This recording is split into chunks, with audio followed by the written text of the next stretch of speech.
Hey girl, hey, welcome back to my channel. It's your girl Misha. Thank you guys for joining me yet again for another review. Y'all listen.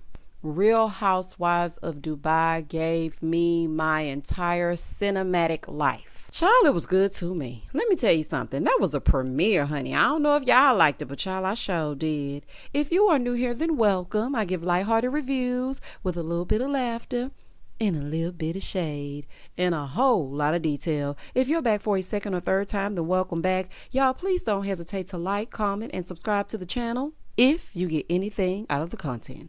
Now, child, let's get into it if we gonna get into it. So when the episode first opens up, we're introduced to all these fabulous, beautiful ladies. This cast of women is gorgeous. Everybody. Honey, even Ayan and her wig, child. It's giving Iman. It's giving Rip the Runway, honey. It's giving Paris, Milan. It's giving schmizing. Child, it's giving. When the episode first opens up, they let us know that Dubai in 1966 started with sand dunes, but it's 2022 and it's a whole new world, honey. Everybody flying over to Dubai for a weekend and whatnot. And we see Nina. Nina starts giving us the rundown of the group. She said that Milan, which is what I call her from College Hill days, but Lisa is very good friends with Ayan. They're best friends, and Nina fits somewhere in between. And then there are other dynamics with the other ladies, and then there's Brooks. Sure. So then we see Chanel, and she's emerging doing a photo shoot wearing all gold, honey, dripped from head to toe. This scenery is sickening. When I tell y'all I was literally sitting here like, man, I am really poor. I'm poor. Child, this is a whole fool. So, baby, in the confessional, honey, Chanel Ayan tells us that she's a bad bitch, okay, in 4 different languages. I said, baby, Ayan is something else, honey. It's clear that she's going to be the villain of this season, but then I think the dynamics are going to shift because just based on what I'm noticing, I feel like it's a gang up on Ayan type of thing. But I mean, she is a little bit extra, but we're going to see how it plays out. She says she's the first black supermodel in Dubai. She tells us she grew up in a small village in Kenya, and then at 18 years old, she moved to Dubai, and she was approached to be a model. It's giving movie. You know how in the movies, they come up to you and say, hey, you could be a model. And then your life just takes off and then you catapult into stardom. And that's basically what Ayan is giving. So as she's getting her makeup done, her and her son are playing hand games. Me and you must never part, Maki da da. Honey, they playing their games. And she said that he's her best friend. And when his dad is out of town, she takes him from school, honey, so they can hang out. Moving forward. So then we go over and we're introduced to Caroline Stansberry, and she's at home with her husband Sergio, and they're in bed. Now she's steady hollering about this dog done peed in the bed, but nobody's moving. Okay, nobody's moved, and it's pissed all up and through the bed. She says she moved to Dubai 7 years ago. She went through a divorce, and a year later she remarried. Baby, Caroline didn't waste no time. Y'all hear me? She said when she met Sergio, she was definitely in a midlife crisis because he's more close to her daughter's age than her age. She's 43, he's 27, and her daughter is 15. Baby, she getting her Sex in the City on. Do y'all hear me? But baby, he a little bit too close to her daughter's age for me. Well, maybe that's just me. In the next scene, Nina stops by, so they go and get some champagne. Sergio excuses himself, and they sit down and they're talking. So Caroline said people think that when they meet Nina, she's a little judgy-wudgy, but she's really not. And then for Caroline, Nina said that she was a little bit standoffish, but now they're really good friends. So Caroline said that they couldn't get married in Dubai due to their religious practices, so they had to go somewhere else to get married, and they're going to have a wedding. So they're sitting down and they're talking about her throwing a hen party, which is slang for bachelorette party. And she said people think he's her toy boy. Now, I know she meant boy toy, and maybe they say toy boy over there, child, but I was like, he's your what? But she meant boy toy. So people think he's her boy toy, but he does it for her. I mean, that's her person. But her husband is coming to the bachelorette party. Ma'am, Sergio needs to throw his own party. I know she said he doesn't want a bachelorette party of his own, but no, I don't like those mixed bachelorette and bachelor parties. Like, I feel like I need to go off and have fun with my girls. You need to go off and have fun with your boys. We don't need to be intermingling, honey. We're going to be together forever. till death do us part. Forever, ever, forever, ever. We're going to be together, honey. We don't need to be together right now tonight. Moving forward. In the next scene, Lisa Milan is what I remember from College Hills days. Baby, that girl has arrived. Milan has always been beautiful. She was a baddie even back then. Hair stayed laid, stayed looking like something. She was bougie back then too. Child, if you know, you know. She has 3 boys and they're in the pool.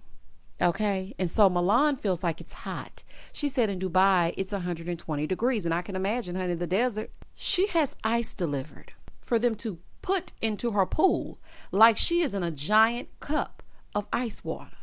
$1,200 for the delivery of some ice to cool them down. Baby, when I tell you this is decadence, when I tell you this is opulence, when I tell you this is the zhuzh that should be given, and this is the kind of life that I would love to live, I'm extra like that. Baby, I be getting ice delivered everywhere I go. Oh, y'all thirsty? You need ice? Hold on, I'll have it delivered. And so as I'm thinking that she's extra rich, her husband walks by. And what is his name? Rich. Baby, how befitting. Do you hear me? She said her and her husband are very successful. He's successful in finance. They met at Live on Sunday. Live on Sunday. King of Diamonds Monday. Shout out to Lil Wayne. Listen, y'all. I missed my financial millionaire. When I tell y'all I used to live on Sundays when I used to go to Miami, I was down there every other weekend. Now, I ain't gonna lie to you. I did get to meet some high rollers in Live, but I thought they were just posing. Oh my gosh, child, I am too through. She said ever since they met and Live, they've been inseparable. So now they married and whatnot. All 3 of her cute sons have different accents, and they're actually British, Jamaican, and American. And she has a fashion line called Mina Rose. And when I saw her scene with her sons and just seeing how she's grown and who she's become and her with her husband, I loved that scene. I think I really enjoyed her scene because it was nostalgia for me. You know how you watch something and then you see a person years later, you're like, oh my gosh, you're doing that now? So I just love that scene.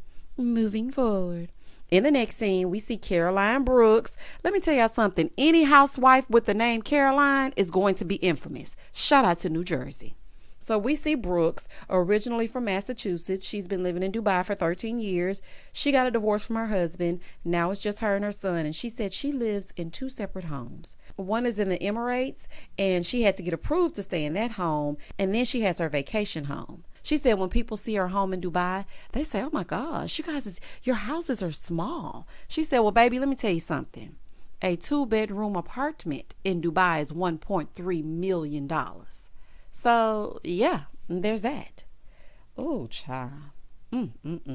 She says she's been in real estate forever, but she wants to open a spa in Dubai, honey, because it's where the money resides, In the next scene, Lisa's going to have lunch with Chanel and her long legs, child. And they met because she was a model for Mina Rose. And so now they've just become the best of friends because it's really hard to find black models in Dubai. So Chanel asks if Milan is going to the Hermes with her, right? And she's like, no, I'm not going to be able to go because I'm going to Caroline's hen party. Chanel said, what? Girl, we've already planned this like 6 weeks ago. She was like, yeah, I know, but I'm going to that. So in the confessional, Chanel said it's not a real relationship. She doesn't feel like Caroline and Sergio are really giving the zhuzh that they give all over Instagram. She's like, it feels like a collaboration. Child, not a collab. Baby, Ayan is a mess. Apparently, Ayan is not invited because her and Caroline have clashed. It's given when Nene and Kim went to Sheree's house season 1 and couldn't get in the party. Well, Kim went on in, child, but Nene couldn't get in. Oh, my name isn't on the list. Oh, you think I'm about to stand outside and let a mother embarrass me? Child, that's what it's giving me. Moving forward. So while they're having lunch, Brooks calls Milan. And baby, why she put it on speaker? Here go Brooke. Girl, did you hear Ayan wasn't invited? Girl, you know she gonna feel some kind of way that she wasn't invited. Milan, why would you keep it on speakerphone? Girl, messy boots. So Ayan is like, hang up, we're having lunch. So Milan gets off the phone and she's like, I really hate when my friends are like at odds because being an expat, like these are your people. And then when I'm stuck in the middle, it's hard for me and I don't really want to pick a side. But but I'm team Chanel all day. Well, girl, you picked a side. Girl, goodbye. Child, this is a mess. I can see Lisa might be a little messy boots, honey. Because why even answer the phone knowing you're sitting with Chanel? And you already know Brooks is messy. You know she gonna say something. Moving forward. In the next scene, it's the day of Sergio and Caroline's party, and all the ladies are getting fabulous for the party and whatnot. Caroline and Sergio arrived to hot towel service, dressed in all white, served champagne upon arrival. Yes, ma'am. So then Brooks and Milan, they arrive, and baby, this dress is giving Brooks hell. Do y'all hear me? Baby, she is complaining. Milan is like, okay, we have to take off our shoes. She's like, okay, well, that's cool, but I mean, do we have any assistance? I mean, oh my God, like, what is the budget? Girl, the budget is you take your own shoes off your own feet. Girl, what is wrong with you? So she's getting up on the boat. She's like, oh my God, I'm just sweating. I hope they have makeup on the boat. Why would they have makeup service for you at her party? Oh, child. So then they asked Brooks about Caroline and Sergio, and she didn't have very good things to say. I see Brooks gonna be a little troublemaker, but I do love seeing this beautiful melanin getting it in Dubai. Baby, when I tell y'all that was everything to me, I was literally glued to that screen. Everything about this was just great to me. It was giving very much cinematic. You know how when you watch a show on, say, HBO or Showtime, that's what this was giving me. It wasn't your standard housewife editing. Baby, they upped this a notch. Do you hear me? It was giving the zhuzh that should be given. Moving forward. So the ladies are talking about Ayan's absence, and Brooks was like, look, I don't have a problem with her. Okay, she got a problem with me. It's like every time we get together, sometimes we're cool and sometimes we're not. She said when Ayan enters the room, this is what she said in her confessional. She said the garment is the first thing that enters the room, and then her wig trails long after. At least 3 inches off of her head to the back. Okay. Child, not the dish running away with the spoon, honey. Not that wig giving us back, forth and forth. Girl, if you don't leave Ayan's wig alone, child. So Nina is telling them that she's having a dinner party and all the heifers are invited. She's like, all of you ladies are invited. So then they start playing little reindeer games. And you know how they like to play the little games with, you know, put the penis in the hole or whatever they were doing. And Nina said that standard bachelorette things like penis straws and stuff like that, that's illegal in Dubai. And she also said that alcohol is restricted. It's only at bars and restaurants. And I didn't know that. That's crazy. In the next scene, Nina is going to meet Sarah, and I like Sarah. I think Sarah, Lisa, and Ayan are going to be my favorites. But then I do like Brooks. I mean, she messy, but she giving me just the right amount of messy to get the girls together.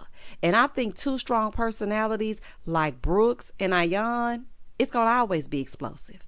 But I also think Lisa be straddling the fence, honey. It's like she play both sides a little bit. Y'all pay attention. So Nina is going to meet Sarah. Sarah is a Muslim, but she said she's very experimental. She doesn't dress like they want her to dress. She doesn't do what they want her to do, and she's been divorced twice. And she said in her culture, that's frowned upon. She says she does speak Arabic to her sons, but she mostly speaks English to them because of school. I like Sarah so far. Her and Nina are talking about her dinner, and she's telling her who's all invited to the party. And Sarah says she can't wait to attend. In the next scene, it's the night of the party, and they show all of them getting ready. And this is the type of editing that I'm speaking of. When they were showing all of them getting ready for the party, normally, you know how they do on regular housewife shows, where they will go to one scene and then you'll see this person like talking, and then it'll flip and then you'll see the other person. But the way that they did this, it was just so aesthetically pleasing. It really was. And I was watching it like, oh my gosh, I got to get to Dubai. Maybe I need to go to live on Sunday to get me a man, then go to Dubai. Or maybe I need to, child, I don't know what I need to do, but I got to go to Dubai. Child, it was too much. So it's the night of the party. Brooks arrives first. Hey, girl. And then the other ladies slowly start to arrive. Nobody came dressed in pastels like Nina asked, but Brooks. Here go Brooks. She was like, I mean, the girls did not understand the assignment. I mean, Lisa is dressed like she's going to a wedding, and Sarah is dressed like she's going to an Elvis concert. Baby, she is shady boots. Do you hear me? Then Ayan arrived, doing the most. Child, she sashaying through here talking about, oh, don't I look good? I am beautiful. I am here. I am beautiful. I am fabulous. Yes, ma'am. Yes, ma'am. Have a seat, though. Child, I mean, give yourself the zhuzh, honey, because these heifers can't stand you. But I'm just saying, just have a seat. So they're all dressed up with a particular place to go. sitting down, ready to go, all dressed like they're going to 4 different events. And so they started talking about this pole dancing class. And so that sparks conversation about the hen party. Now, mind you, Ayan was not there because she was not invited. She's like, why are we talking about this? Why are we talking about things where I wasn't there? Caroline was like, well, we can talk about whatever we want. Nina is like, okay, well, let's just clear the air.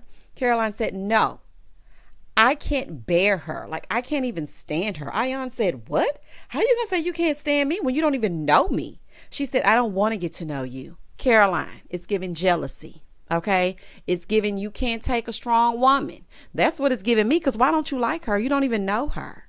So Sarah is like, well, she wanted her closest people there. And Ayan is like, well, I don't care. Well, honey, it sounds like you do care. Okay, you're saying you don't, but it sounds like you do.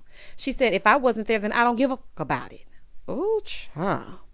I mean, it is kind of rude to discuss a party she was excluded from, but they have a right to talk about whatever it is they want to talk about. Honey, everybody not going to be invited to everything. And people have to understand that. If you're not in my close friend group, why would I invite you to something as special as a bachelorette party? It ain't making no sense, child. So Sarah's like, well, that's her happy day. Ayan said, we have happy days every day of the week. And what else is going on? Well, she ain't say what else is going on, but y'all know I like to zhuzh it up.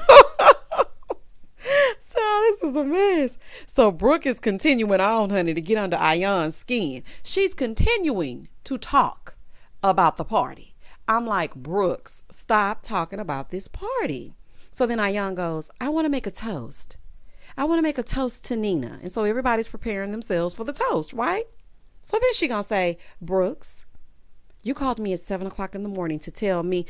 Lisa said, wait a minute, girl, I thought you were about to give a toast. She's like, oh, okay, well, I'm so happy that you invited us here. Cheers. Okay, listen, girl, I wasn't invited. And you called me to let me know that I wasn't invited because you said that Caroline said that I wasn't important. So Brooks said it was a joke. And then in the confessional, Milan was like, Brooks is messy, period. So Ayan is going off on Brooks. And she was like, no, you did say that. Then she's like, you know what? You're just jealous of me. I mean, look how I look. And Brooks is like, jealous of you? Look at me and look at you. Everybody at the table is equally beautiful, honey. Not all y'all wigs, but everybody at the table is gorgeous. Okay? Everybody at the table is gorgeous. Giving what needs to be gave. Okay? So let's not start that. So Ayan is going back and forth and back with Brooks. And so then Brooks goes, why would I be jealous of you and your wigs looking like a scarecrow? Oh my God. Oh, my fear is that Brooks has read Ayan down. Do you hear me? So Nina is like, okay, do that on y'all's own time. Okay, don't do that right here. So Sarah is trying to get the girls together. She's like, listen, y'all need to argue with some class. Everything has class, even arguing. Child, not arguing, honey. Not a classy argument. Child, I need to take some classes, honey, because I don't know how to argue classy and whatnot. So Sarah's like, let's just squash this, ladies. Caroline, did you say she wasn't important? She said no. She said, oh, okay. Brooks, did you say that Caroline said that she wasn't important? So Brooks is trying to explain it, and she's like, listen, I don't want to hurt anyone's feelings. I did not say that Caroline said that. And Caroline said, well, you know what? I did now. I'm good with what you said. It's fine. And scene. Oh, child, let me tell you something. I don't like how everybody was ganging up on Ayan at that table. And Lisa, I feel like you should have piped up just a little bit more. You saying that she's messy in the confessional, but I don't want you to be a confessional gangster. I want you to put it all out on the table, because it's already starting with the mess, honey. This season is going to be Ayan against the girls, and I am here for it. Child, y'all comment down below if you happen to watch The Real Housewives of Dubai. If you did not, I'm telling y'all right now, go on over there and give it a chance. It is actually really good. Well, the first episode was really good, and I hope I'm not getting too hyped prematurely, but I liked it. It was like racks on racks on racks, because we went from Real Housewives of Beverly Hills spending frivolous money for no reason. We have Sutton wearing a backwards blazer for $17,000, and Lisa is getting ice delivered to the pool to be one big glass of ice water for $1,200. Baby, that's some people's rent. Oh, child, this is a fool to me. Don't hesitate to like, comment, and subscribe to the channel. And as always, stay safe, stay blessed, spread love, not germs. Peace.